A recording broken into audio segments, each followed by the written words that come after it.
esta ocasión vamos a hablar sobre la epidemiología viral, que es el estudio de la transferencia y la persistencia de los virus en la población, la cual va a estar mediada por diferentes aspectos, como es el factor que influye en la transmisibilidad, que esto es un nuevo virión esparcido en el ambiente durante el contagio, la estabilidad del virus, la inmunidad comunitaria, la infectividad del virus. El periodo de contagio, esto va a ser dependiendo de la patogénesis del virus. Por ejemplo, en los ariovirus, que va a ser durante la viremia, los virus respiratorios, que van a ser eliminados de 2 a 3 días antes de la enfermedad, y el enterovirus, que va a ser eliminados en las heces durante varias semanas. El grado de transmisibilidad, que va a ser generalmente en enfermedades transmitidas por las vías aéreas, y los factores estacionarios, que son los factores ambientales que van a estar sometidos a la población. Por ejemplo, tenemos que los virus respiratorios se van a propagar con mayor frecuencia en el invierno. En la incidencia va a medir lo que es la probabilidad que una persona sana desarrolle la enfermedad durante un tiempo determinado y representa el número de casos nuevos de una enfermedad en una población durante un periodo de tiempo definido. En la fórmula tenemos que el número de casos nuevos en un tiempo dado sobre la población con el riesgo que desarrolla la enfermedad. Tenemos un ejemplo de incidencia. Se trata de que en el 2009 se presentó lo que es 2.251 casos de influenza en el Ecuador, con un número mayor en Pichincha con 1.597 casos y Tungurahua con 987 casos. ¿Cuál sería la incidencia en porcentajes? Aquí les presento los diferentes resultados basándonos en la fórmula, que es el número de casos presentados, nuevos presentados, sobre las personas que pueden ser contagiadas. Ahora hablando de la prevalencia, tenemos que la prevalencia mide el número de personas en una población que en un momento dado tiene la enfermedad. Es decir, que mide casos existentes. Esta se viene a clasificar en dos, prevalencia puntual y prevalencia de periodo. La prevalencia puntual hace referencia a un grupo de personas que padecen una enfermedad específica en un periodo de tiempo determinado, mientras que la prevalencia de periodo es el número de personas enfermas o casos existentes en referencia a un periodo de tiempo, a menudo 6 meses. Se puede aplicar una fórmula en la cual consta el número de casos existentes en un momento dado sobre la población total en estudio. Un ejemplo tenemos lo que es aplicado con el virus del papiloma humano, que dicta: en el Ecuador existen 25.000 casos de personas infectadas con virus del papiloma humano. ¿Cuál sería la prevalencia con una población de 16 millones? Aplicando la fórmula tenemos que la prevalencia es igual al número de casos, que en este caso es 25.000, sobre 16 millones, que es la población total, viene a dar un total de 1.5%. Ahora, hablando de la mortalidad, tenemos que esta es la cantidad de personas que mueren en un lugar y en un periodo de tiempo determinados en relación con el total de la población. Es decir, que esta mortalidad viene a brindar los datos que indican el número de defunciones por lugar, intervalo de tiempo y causas. Tenemos como ejemplo las causas de muerte en el mundo según la información de la OMS, que para el año 2002 entre las 10 principales causas de muerte en el planeta vendrían a ser el VIH-Sida, con un 4.9% de mortalidad. Los niveles de mortalidad serán el porcentaje de proporción de defunciones registradas con respecto a la cantidad de individuos totales que habitan en una población, ciudad o país en un año. La tasa de mortalidad va a determinarse baja cuando no supere el 15%, moderada entre el 15 al 30% y alta arriba del 30%. En los países industrializados se ha reducido la tasa de mortalidad situándose entre el 7 al 8%, solo aumentando posteriormente por forma natural debido al envejecimiento en un 12 al 13%. En América Latina ha aumentado desde 1995 con un 6,13% al año del 2020 con un 6,30% por 1.000 habitantes. La mortalidad sabremos que es el número de personas que fallecen a lo largo de un año en un lugar determinado. Su fórmula va a ser el número de defunciones sobre la población total por 1.000.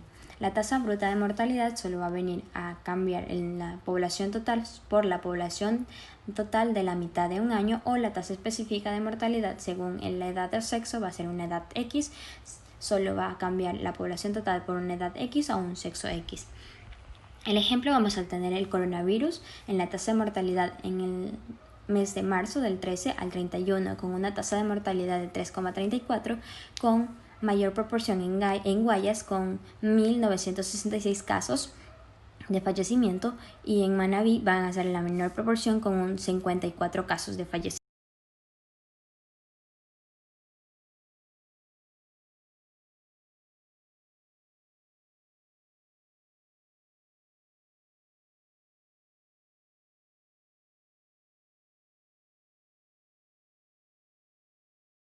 Se define a la epidemiología como el estudio de la trama donde se entrelazan el hombre y su medio ambiente, como la fisiopatología de la ecología. Las acciones epidemiológicas podrían resumirse en las siguientes: estimar la magnitud de la enfermedad en la población, identificar las causas de aparición y persistencia de la enfermedad, realizar la observación y el análisis de la ocurrencia y distribución de enfermedades, elegir los mejores métodos de diagnóstico y evaluar la eficacia de los programas sanitarios. En todos los casos debemos conocer las características del medio, del huésped y del agente de cuya propagación depende la enfermedad infecciosa. En el medio intervienen las condiciones de aire y agua, es decir, condiciones climáticas habitacionales, reservorios y vectores, pautas culturales, desarrollo socioeconómico. Huésped, mecanismos de defensa, inmunidad, destrucción tisular, capacidad de recuperación y restauración tisular, recuperación, secuelas, muerte.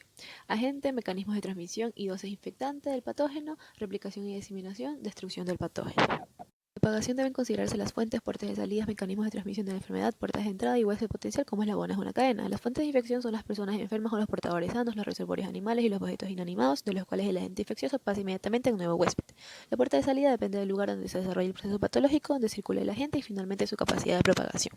La transmisión puede ser directa o indirecta. La transmisión directa es de persona a persona por contacto en un beso, relaciones sexuales, mordeduras, aerosoles o gotitas de flujo que se eliminan al toser, escupir, cantar o hablar. La transmisión indirecta puede ser mediada por vehículos o vectores. Los vehículos son materias u objetos inanimados, productos biológicos. Los vectores son invertebrados que propagan la enfermedad entre vertebrados de enfermo a sano. Pueden ser facultativos, cuando no es indispensable el paso del agente por el vector, u obligatorios cuando el agente se replica en el vector, como los virus de la fiebre amarilla o el dengue. La entrada puede ser desde cualquier lugar de la economía, a través de los epitelios, piel, mucosa digestiva, respiratoria, ocular y genital. El portador activo es el individuo que alberga un patógeno y es capaz de transmitirlo. El portador inactivo es el que temporalmente no elimina patógenos. En el portador crónico persistente, la agente persiste después de la covalencia y el portador sano es fuente de infección sin manifestar la enfermedad. Epidemia. Ejemplos de epidemias. Tenemos la varicela, que es una erupción de ampollas que da comezón causada por la infección de varicela y se presenta de 20 a 21 días después de la exposición al virus. El sarampión es una enfermedad infecciosa exantémica, como la rubiola o la varicela, bastante frecuente especialmente en niños, causada por un virus específicamente de la familia Paramyxoviridae. Hepatitis A. La hepatitis A es una infección del hígado sumamente contagiosa causada por el virus de la hepatitis A. La escarlatina o fiebre escarlata es una enfermedad infecciosa aguda y febril producida por el Streptococcus pyogenes del serogrupo A. La rubiola, en este caso, puede ser congénita y durante el embarazo es la causa más frecuente de sordera congénita. La parotiditis es una enfermedad contagiosa que puede ser aguda o crónica, localizada fundamentalmente en una o ambas glándulas parótidas. Pandemia. Se llama pandemia a la propagación mundial de una nueva enfermedad. Se produce una pandemia de gripe cuando surge un nuevo virus gripal que se propaga en el mundo y la mayoría de las personas no tienen inmunidad contra él. Por lo común, los virus que se han causado o que han llevado a cabo una pandemia con anterioridad han provenido de virus gripales que infectan a los animales. Pandemias históricas. Tenemos el ejemplo de la peste negra causada por la bacteria Yersinia pestis, la gripe española entre 1918 y 1920 provocada por el virus de la gripe A del subtipo H1N1. Tenemos el VIH, el virus de la inmunodeficiencia humana que provoca síndrome de inmunodeficiencia adquirida, SIDA. El ébola, desde 1976, provocada por el virus del ébola de la familia de los filipovirus. El SARS, entre 2002 y 2003, dado por el coronavirus SARS-CoV. Y la gripe H1N1 o gripe porcina en 2009, una variante de influenza virus A, subtipo H1N1, producido por un salto entre especies, provenía de cepas avírica, porcina y humana, denominada H1N1/09. La viruela como pandemia. La viruela es una enfermedad infecciosa mucho más grave de la que la gente aprecia. Está causada por variola virus de la familia poxvirus y no solo ha sido una pandemia que ha causado varios muertos en la historia de la humanidad, sino que además ha dejado a millones de personas desfiguradas a lo largo y ancho del mundo.